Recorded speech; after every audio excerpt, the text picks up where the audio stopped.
Having seen a similar project on a YouTube video where someone created their own guide for a circular saw, or basically their own DIY track, I decided to try it myself.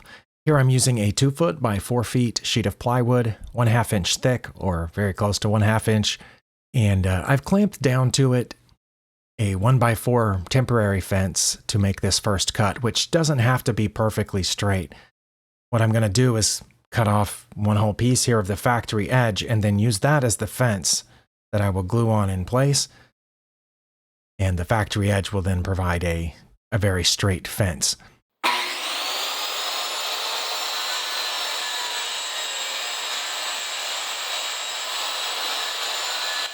Here I'm cutting it off with my circular saw. And again, this cut doesn't have to be straight, because once I glue on the piece that I'm cutting off, the factory edge will provide my fence, and I will use that to make the final cut of the edge that I then will use as my guide.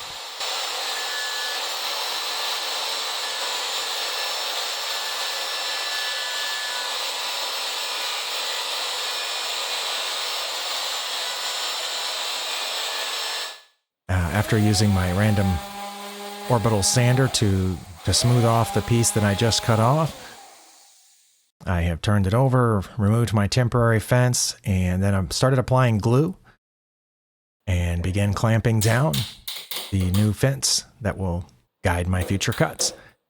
Started with a couple of small clamps, and then I put some free weights there in the middle to hold down that part, since I can't get a clamp to reach that far over.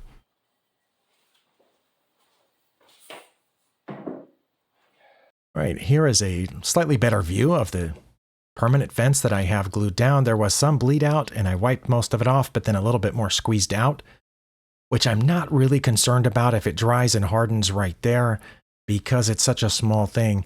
And the base of the circular saw curves up just a little bit there. There's a bevel on it, I guess, is what you would call it. So the foot or the base of the circular saw should slide along this fence without bumping into that hardened glue. Here I'm looking at the backside, the leftover piece of this sheet of plywood, which is wide enough that I'm going to use that for another project. I shouldn't be speaking of it in the future tense, because by the time I've recorded this audio for these old videos, I have already used that cut off piece of wood to make the chisel box or chisel holder that has already been put up in a previous video. So that's where I got that wood from to make the chisel box, was the leftover piece of this track, because I don't need any of this wood over here on the back side. All right, I have removed the clamps and the weights. The glue has dried, and I'm using a metal ruler as a straight edge to make sure that the factory edge that I've glued on here was straight or true all the way down. And it turns out that it only goes about 3 feet perfectly true. The last foot that's on the right side, as you see here, seemed like it curved away just a little bit from the straight edge. There's a little bit of a gap there, but it's less than 1/16 of an inch at the far end.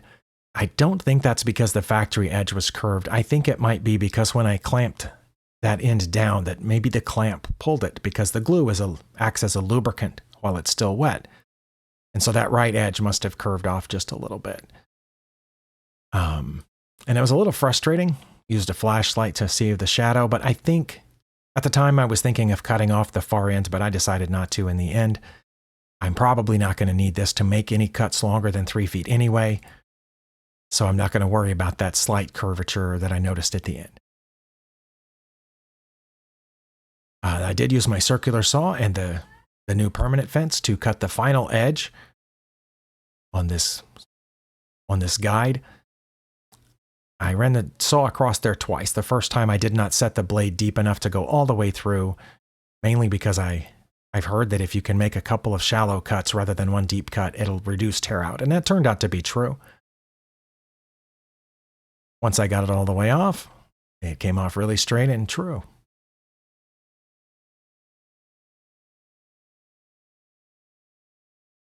After sanding the whole thing again, I began applying this mini wax paste finishing wax, which turns out to go on pretty easily.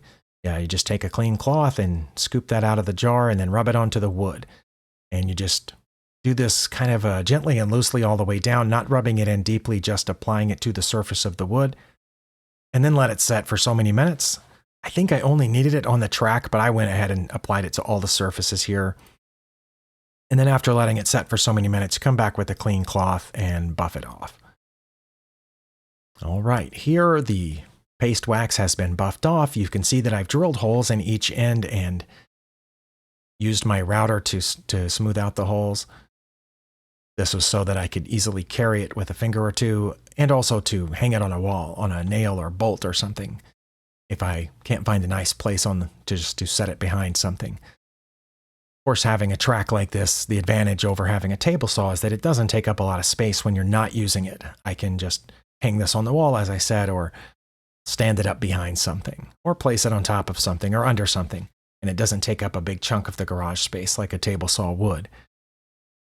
I did sand out the interior of the holes so there wouldn't be splinters for my tender fingers. Here I am checking the blade depth after cutting off that new edge. One of the concerns I had when building this, and the reason that I didn't use a thicker piece of plywood, is that the motor has to clear the fence on the left side. As you can see here, I have plenty of clearance for the motor on the left side. But when I set the blade down deeper, there's a limit as to how far down I can set the blade depth. Because here now that I've set the blade deeper, there's just a hair's worth of clearance between the motor and the fence on the left. So that's about as deep as a cut as I can make, but I think that's going to be deep enough to get through a 2x4 or a 2x6, which is surely as deep as I'll need to cut with this saw and this track.